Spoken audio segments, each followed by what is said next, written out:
Good morning po mga kababayan, ma'am sir. This is Jam, the Filipino channel ang inyong lingkod. So today is April 27, 2026 at tayong una ay papunta dyan yan sa may ADB Asian Development Bank entrance sa may ADB Walk-Walk-Green Hills, Mandaluyong. At dadalhin po natin yan sa may Sapphire Block North sa may Ortega Center, San Antonio, Pasig po yan. Okay, so magbabalik po tayo mamayang unti po pag nakuha po natin sa disclaimer naman po. Ang content po natin ay kalsada at hindi ang passenger. Kaya nga naman, sakasakali man po na may marinig kayo kung ano naman. Pangalan ng organizations, government o private po yan ay wala pong kinalaman ng channel na ito at wala pong pinapatungkulan. Lahat po na pinag-uusapan dito ay pamang dito lamang po yan sa loob at wala pong pinapatungkulan sa labas. Makinig tayo ng mga nagbabagong balita at talagay.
Mas lalong walang kinita.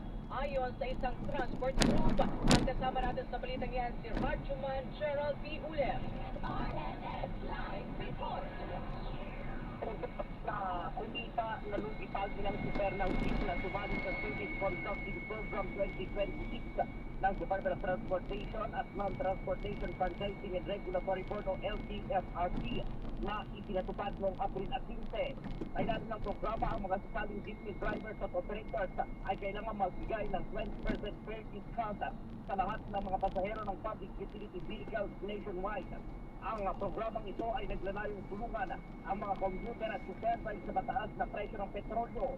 Pero ayon kay Manibela Chair Marval Buena, may mga lumapit sa kanya mga super ng jeep at sinabing hindi kumikita sa pagsali sa programa.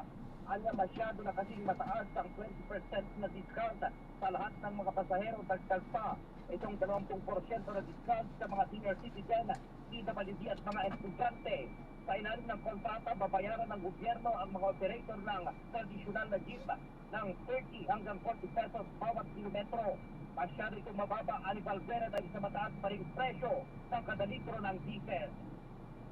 Ang laki ng discount, talagang ini-insist ng mga pasahero yung discount. Sinasabi ko na noon pa, kaya ako nung nagsabi ako na dapat pinakamababa yung 50 pesos o 60 pesos dapat na bayad sa mga traditional jeepney pa lang. Iba pa yung computation sa modern units.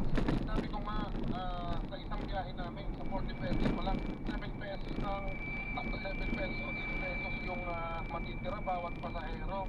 I-compute natin yan sa average na 8 na pasahero. Yun ay kung puno. Paano kung hindi puno? Magpatupad ang mga kumpanya ng on-site callback na halos 13 pesos sa kada litro ng Nalabas ka na ba ng Sapphire? Dito ma'am. Dito. O sige, ikot ka na lang. Hindi ka mag-return. Kahit saan na din naman. O sige. Dito na lang. Nasaan ba kayo? Dito? Okay lang, dito na lang tawid na. Okay pa ma'am. Thank you. Ito po. Ingat po. God bless po.